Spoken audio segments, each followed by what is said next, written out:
Hey guys, Cronus Falls here, and today I'm going to be doing a video that one of my clanmates, NG, suggested to me. So shout out to him. Let's see, where is he here? There we go, NG right here. So he suggested that I do a video on the arena. So I'm going to start out talking about the Great Hall just a little bit. So Great Hall is a very important thing in this game that I feel like a lot of people don't pay enough attention to because typically early game it's kind of hard to farm medals, and that's understandable, but the greatest overall boost that you can do to your account is to max this Great Hall because this affects you everywhere in the game. It affects all your champions, so especially accuracy. When you're starting out, a few points in accuracy really helps you placing debuffs. And later on, when you're doing high level gearing, having like a level 10 accuracy in Void, for instance, like I have, any Void champions like my Arbiter or whatever are going to come in with 80 accuracy. So if you pair that with, let's say, a 5-star accuracy banner, which is something plenty of people have, you're already looking at 154 accuracy. So if you're trying to just do PvE content, you're trying to get a little over 200 accuracy. Well, if you're starting at 154 between your banner and your Great Hall here, then you're looking pretty good. You only need to make up 50 accuracy in your gear, which is super easy to do. Like, that's 2 pieces with good rolls, 3 with okay rolls. And then everything else can kind of focus more on speed, defense, that kind of stuff. So it is super helpful. So let's go ahead and get into the team I'm going to be running today. And so I've got it as my defense here. It's going to be Arbiter as my lead, and then Rotos as damage. We've got Madame Ceres as my debuffer, and finally Tormund to disrupt speed. You all know what dealing with Tormund is like, so I don't have to explain it too much, but let's go into their builds real quick. I'm going to go over Rosin as well, because I do sometimes bring him into my arena team if needed. So first, my Tormund build here, I've got him in Frost and Speed gear. So I've got him running at 195 speed, about 4700 defense, and then I'm not so worried about crit rate or crit damage on him, because honestly, he's not in there for damage. I suppose down the line, if I get his defense a little higher, I could switch him out of these gloves, keep him around 4k defense, and get him in crit rate or something. But right now, I'm not too worried about that. So his accuracy here, you'll see is 320, which is pretty good for the high end of Gold 4. It's not going to be good enough to get you into Platinum. But honestly, like if you're in Gold 4, you're just starting out in Gold 4, a little over 200 accuracy will do you fine. It's only in the higher tiers of Gold 4 you really need over 300. And then Platinum, it can get crazy up to like 600 accuracy. But that's not what I'm doing. I don't go into Platinum because honestly, as far as grinding medals goes, it's just not worth it. Having a 100% win rate or close to it in Gold 4 is a lot more efficient for grinding medals than being in Platinum and having like a 60% win rate. So unless you're in the game for the PvP, you want the most difficult, challenging arena possible, which Raid doesn't really have a good system for, but if that's what you're in for, go for Platinum Arena if you're not worried about winning medals. But for me, this is fine. This is a great build. Go into Arbiter here. I've got her running at about 259 speed, and so she's part of my clan boss team, actually. Let's go over masteries real quick. Tormund, I've got his final mastery in Fearsome Presence to increase his chance to freeze by 5%, making it 30% on his passive. And as you see, I've got him in Defense Tree and Support Tree, and so this basically just drops some turn meter, gain some turn meter, that kind of stuff, counter attack, just typical arena masteries. But someone like my Arbiter, who I use in Clan Boss, you see I have her in the offense tree coming down to War Master. Now if I was just using her in arena and maybe even dungeon content, there's an argument to be made there for dungeons that you should keep her in War Master, but you could also go defense tree, maybe build some resistance, come down here, get the counter attack, that kind of stuff. But for my purposes, she works best coming into War Master for Clan Boss, and then for Arena, she's got the Evil Eye, she's got the Lore of Steel to increase her speed, and she's got Sniper here to increase the chance of her placing her weaken. So that's what I kind of do for Arbiter there. And then Rossin, he's not a mainstay on my team, and honestly, he's not built for Arena because up until recently, I was using him for Clan Boss. But you'll see I've got him in lifesteal gear here. He's running about 201 speed, 210 accuracy. Nothing special about the crit rate, 42% crit damage, 106. But he is running about 4,005 defense. So I could change up his build, get him looking better for Arena, and I probably will with the next artifact enhancement event. But for right now, he serves me pretty well in Arena for the level I'm at. Then Rotos, he again needs more accuracy. I'd like to bring him over 200, although it's not such a big deal on him. I just don't have an accuracy banner for him at the moment that has the right amount of speed I need. But he's also in my Clan Boss team. I have him rocking 198 speed, 99% crit rate, 194 crit damage. And then he's got about 2,600 almost defense, about 3,800 attack, and about 29k HP. So pretty good gear on him. He puts out some damage. But again, as far as masteries go, I've got him in War Master for Clan Boss. He's not pumping out crazy damage like he might be with Flawless Execution or Helm Smasher here. Probably Helm Smasher is the way I would go if I was only using him in Arena. But that being said, I've got him with cooldowns, which really comes in handy for him because he's pretty much always doing over 30% of the target's max HP. And then in defense masteries, I'm coming down for a counter attack here. And so the nice thing with him is he can't lose more than 50% of his HP in a single attack in Arena. So if someone tries to nuke him, which the AI often will do, not only do they only drop him to 50%, but also he has a 50% chance to counterattack when they do it. So couple that with Life Drinker here, and he regains some health. He hits super hard. It's just a great combination. So then finally, I've got Madame Ceres here, the Witch. And so as you see, I've got her in support and defense masteries. So defense, just got a little bit of resist coming down here to a counterattack as well. So she has a chance to place fear when she counterattacks. And then the support tree is where she really shines. I've got her with Healing Savior. So I used to have her in a shield set, and she also places a shield on herself. I'm not sure if this affects shield sets or not, probably not. But since she does place a shield on herself, it'll increase the shield by 10% if she has 40% HP or less, so that's a little bit helpful. And then Lore of Steel, this is bumping up her accuracy and her speed. We've got extra accuracy, Evil Eye to drop turn meter, Master Hexer to extend buffs, increase the chance of her fear on Sniper. And finally, we're coming into Eagle Eye to get an extra 50 accuracy. So as you can see in her build here, she's got about 374 accuracy with only a 5-star accuracy banner. So down the road, when I get a better one, I can bump her up a little bit. But she's mostly rocking 5-star gear right now. I think down the road, I'm probably going to move her into an immunity set to deal with Tormund so he's not freezing her. So if I can get some 6-star immunity and keep her accuracy around this level with immunity gear, I'll be looking pretty good on her. She's rocking 207 speed. I need to have her going second in my builds. That's very important, as you'll see.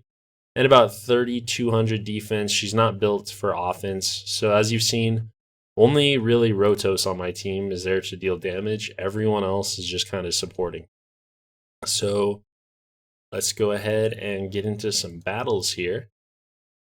Alrighty, so I've already kind of wiped out a few teams here. Let's check this one. So this is going to be one of the most difficult teams I could potentially have to fight.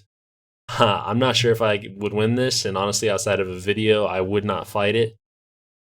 but I'm going to. So we've got Arbiter here, increasing speed. We've got Valkyrie with counterattack, Tormund for freezes, Ray to just nuke. It's a pretty dicey team, but let's see what happens.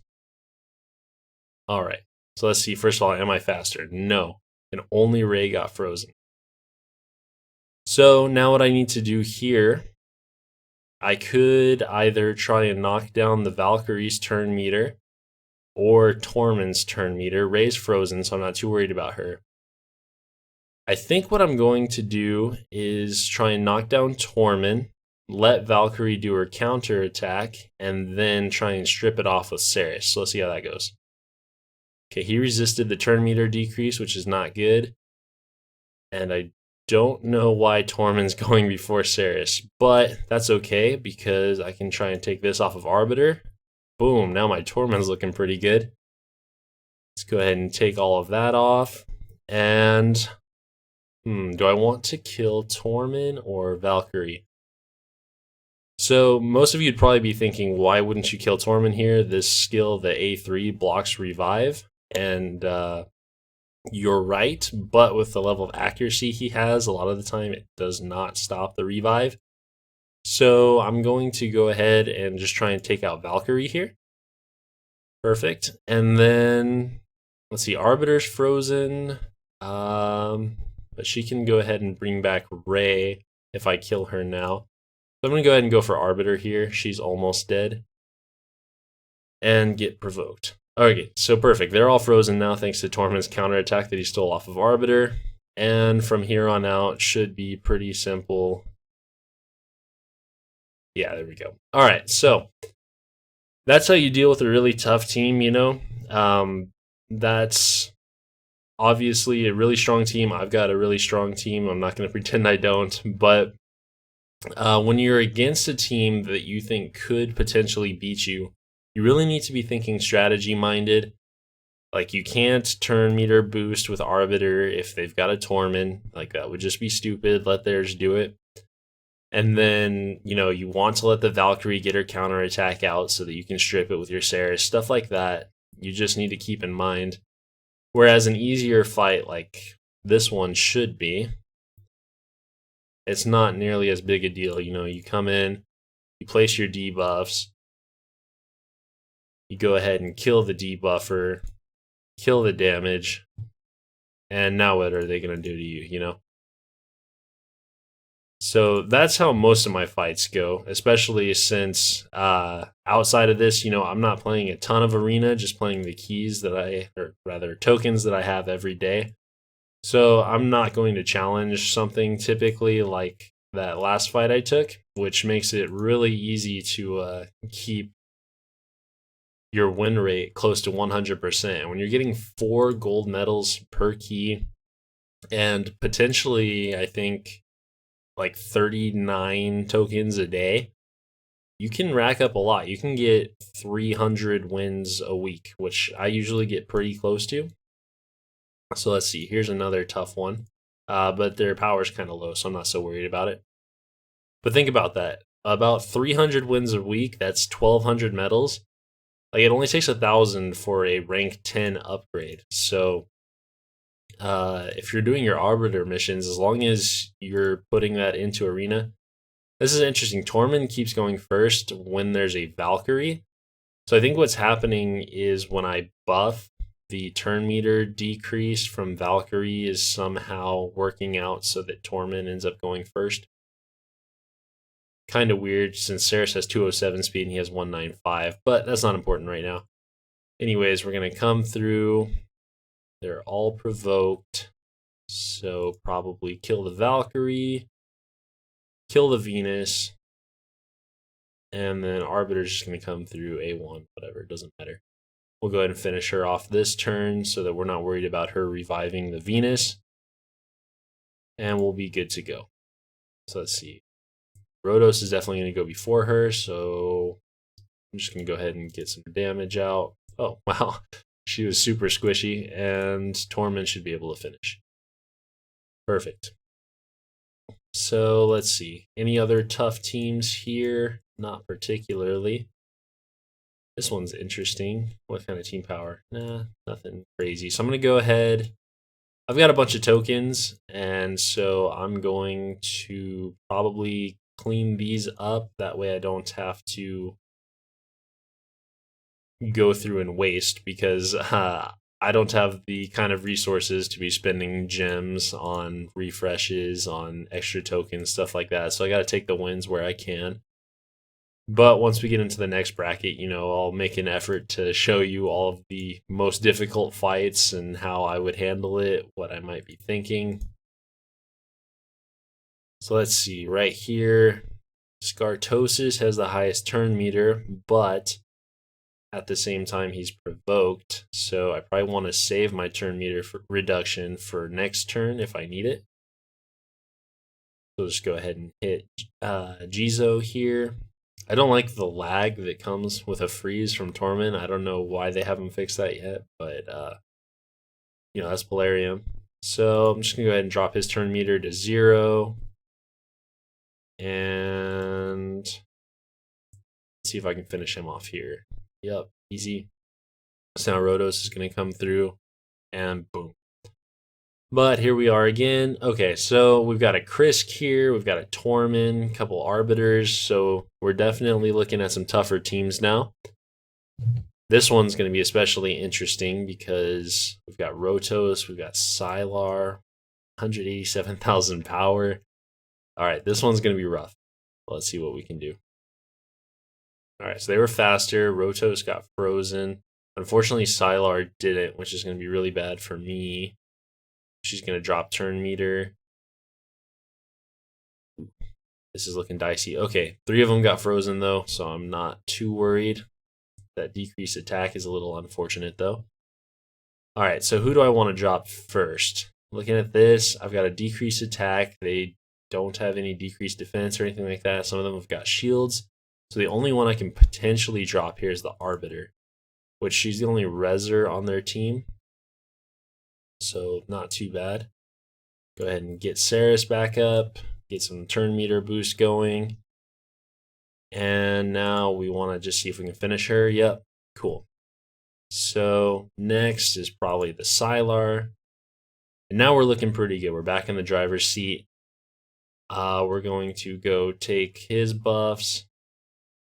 Wow, he must be super tanky for it to only be doing that much. Although I did have a decrease. Huh, interesting. All right, well, he's frozen, so he can't counterattack. Go ahead and remove his buffs. Wow, that Krisk has crazy resistance to be blocking all of Saris.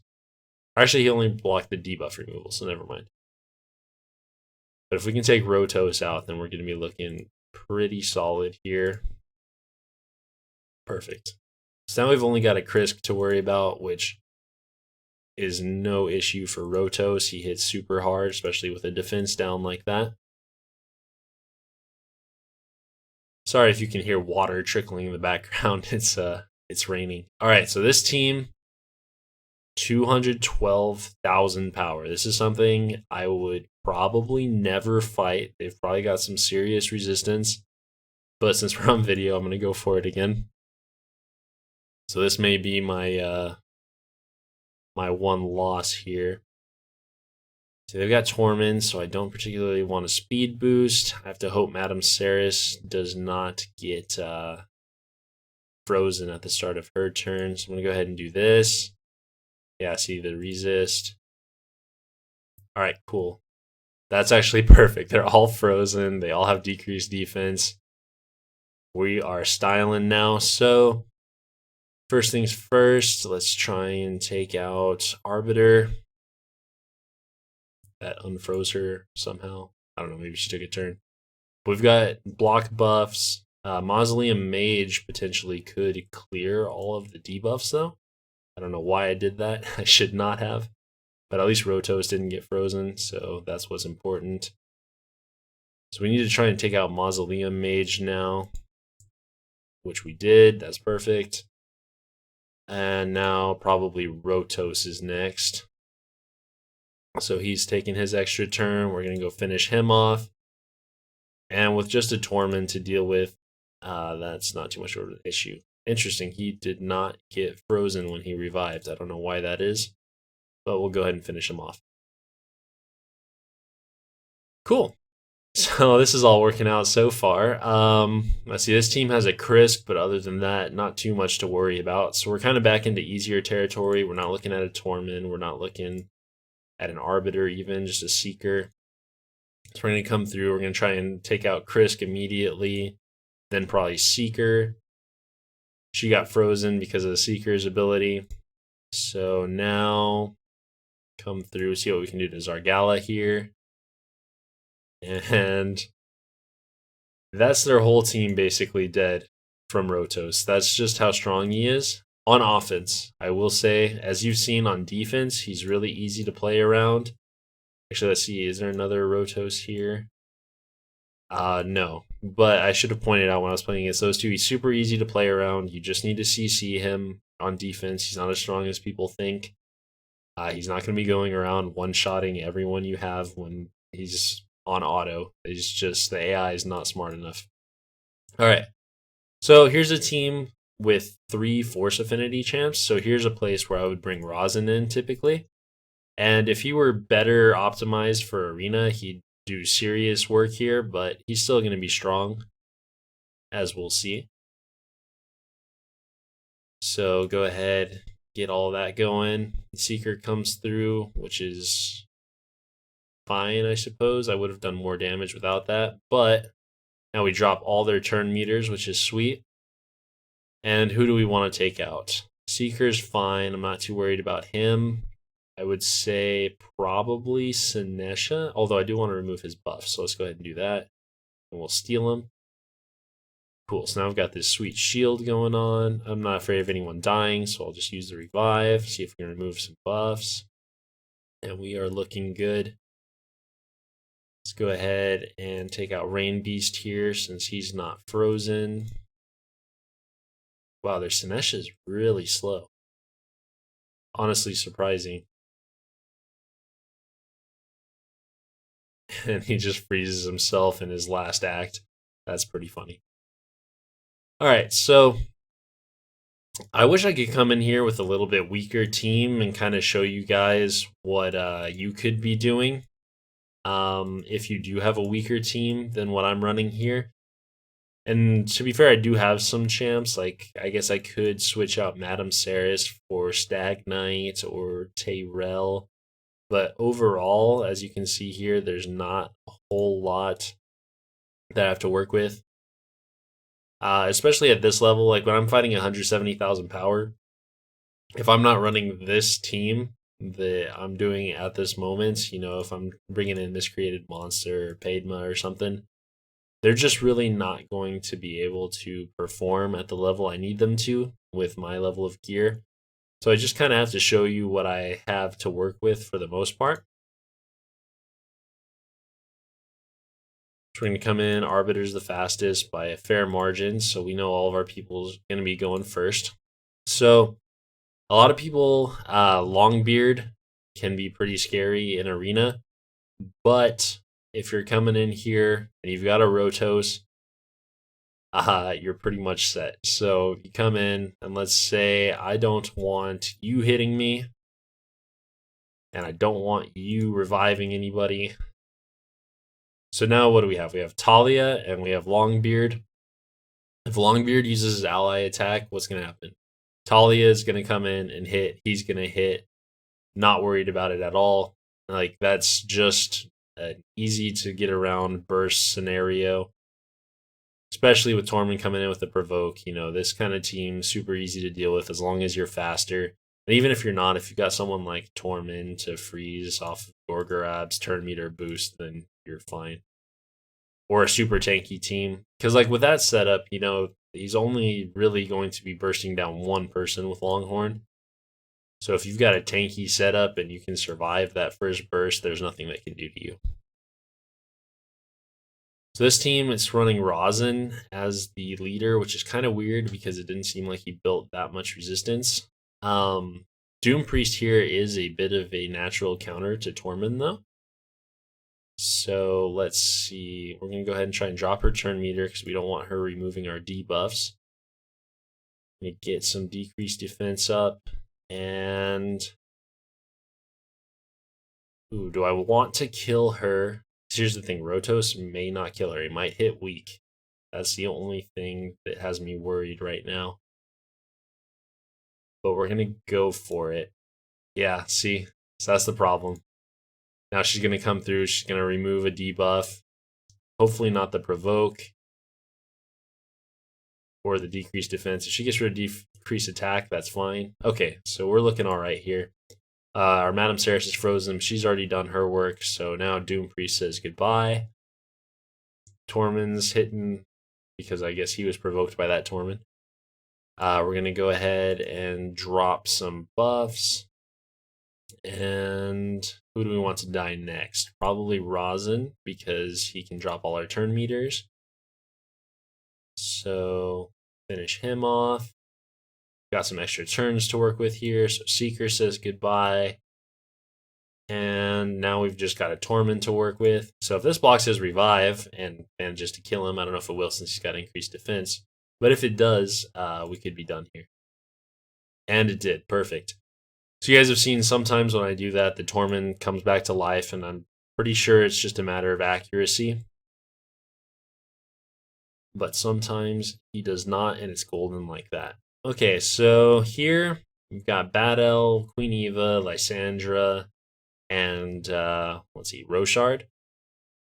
So in this situation, it could get a little dicey if Lysandra is faster than my Arbiter, but Tormund kind of makes up that difference, even if she is. So let's see what happens. They don't have a Tormund, my Arbiter's faster, so this should be super easy. We're going to come through, we're going to say bye-bye damage. We're going to say bye-bye block damage. We're going to say bye-bye Lysandra. And bye-bye Beck. That's just how nutty Rotos is. I've loved having him in my team ever since I got him. He can go through and just clean up a team like that in no time. So this one had 174,000 power, 24,000 more than us, and a Tormund. But the comp isn't anything too scary. It looks like they're going for a more tanky style, I suppose, because there's no speed booster. But look how slow they all are. I'm not concerned at all. Let's just go drop Trunda's turn meter a little bit. Throw on some decreased defense. Say goodbye to... Oh, wow. Okay. Tankier than I thought, but Mistborn's still going to go down here. So now he has no decreased defense. All his people are provoked. They've all got attack down, defense down. There's really nothing he can do at this point that would hurt me. Trunda can stun, so I do want to take her down first, but it's not the biggest deal, especially if she's just stunning Tormund. That makes it super easy. Take her out. Got an extra turn to work with, so I'll see if I can take Tormund out. Nope. Finish off Trunda here. Drop Tormund's turn meter. So now here's the fun part, which is just slowly killing off Tormund. That's basically what every battle with him in it comes down to, is just finishing Tormund off at the end. Wow, he's super tanky. Only 12,000 for my Rotos there. Even when I was ignoring defense before, he didn't take that much damage. But there we go. He is done. Okay, so we've got a couple more Krisks. Wow. I guess I'm getting to a point where there's not that many people, which is weird because I'm not that close to Platinum. So let's see how this goes. We've only got one Tormund here. He is the leader, so this team's probably going to be really tanky, but Rotos can ignore a lot of defense, so I'm not too worried about it. So let's just get started here. So the new Wirlam Frost King, to me, he's a little bit of a disappointment, honestly. I'm probably never going to build him up. I don't see a whole lot of use for him, but you know, maybe he fits into some teams well. So let's see, the defense down didn't land on Krisk, which is unfortunate. That coupled with the fact that Wirlam didn't get his shield removed. So I guess I just want Krisk to die. So we'll go ahead and target him down first, even if I can't one-shot him. Wow, they already took out Tormund. Or no, he probably just frozen with his A1. Never mind. All right, so now we're looking pretty good. We're going to go ahead and get rid of Cupid is there. We're going to drop his increased defense buff. Now he should be pretty easy to take out. And we are styling.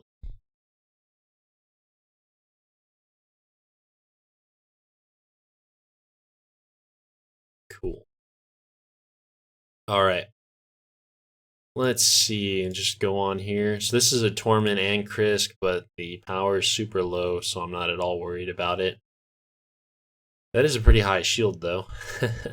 See, Padma has the highest turn meter, so I'll just go ahead and drop her. Get some of that going. Krisk is frozen, so is Tormund. So the interesting thing with freeze, it drops your damage by 25%. So it actually makes it harder for me to one-shot them if they're frozen than if they're not. Well, let's see if I can take... Yeah, I didn't even crit. That's the problem with the 99% crit rate. Sometimes it just doesn't happen. Almost speed boosted there out of habit. We don't want that. We don't want APOC healing anyone either, so we're just going to take him out. And so they've got block buffs now, so luckily Krisk can't come through and buff them up super high. I've got decreased attack on me now from Padma, so I'm not worried about hitting Krisk because I already have the decreased attack, so it doesn't matter. And let's see, what do I want to do here? Probably just go finish him off. Now we'll focus on Padma, and we will be in the clear. Cool. So now we just hit auto. I probably shouldn't hit auto against Tormund. He's honestly so annoying, and with Arbiter in there, she's just going to keep freezing my people. But whatever. I don't really feel like going through and clicking everything to finish him off. And there we go. Cool. So that was every hard team on this list. Now it's just kind of cleanup duty so we can get the next refresh. Oh. Interesting. He went before Cerys. Whoops. Guess I'll just go through and kill everyone anyways. I did not look at the team power, but I'm guessing it's not that high. Alright, so just 106,000 power again. I wonder why I'm getting matched up with these kind of weaker teams when I'm at a higher level. Maybe they're just farming more. I don't know. So let's take out Wirlim. He's defense-based, so I'll usually target a defense-based champ with the A3 since it ignores it. And then someone like Cerys, who's probably more HP heavy, knock her out with the A2. And then we've just got nobody and a support to deal with, and that is super easy, especially when he is provoked. Don't see You don't see a lot of bad El-Khazars in Arena in higher level, and that's just because he's honestly not that useful. Let's go ahead and claim these last 5 tokens here and get going. He's a great champion, don't get me wrong, but unless he's your only option in Arena, he's not going to be doing a whole lot for you, especially in Gold 4. Like, he can probably carry you through Bronze and Silver, no problem, but that's the same team I just fought. Wow. So, that's interesting. With Arena, I believe the way it works is if there's no one, you can see people within like 100 up from you and 100 down from you. So apparently there's only 4 people within a 200 point range around me, which is weird because Platinum is so high. It kind of makes it impossible to get up to Platinum level if everyone is so much higher than you. So thanks for watching. I hope you got something out of this video. More opponents. Interesting. But yeah, I hope you got something out of this video. I hope you've seen kind of strategies at work amongst my team. I'm running a speed team. Maybe I'll come back through with a more tanky support sustain style team down the road and show you how to run that. But for now, thanks for watching. I appreciate it, and keep your eyes out for any future content. See ya.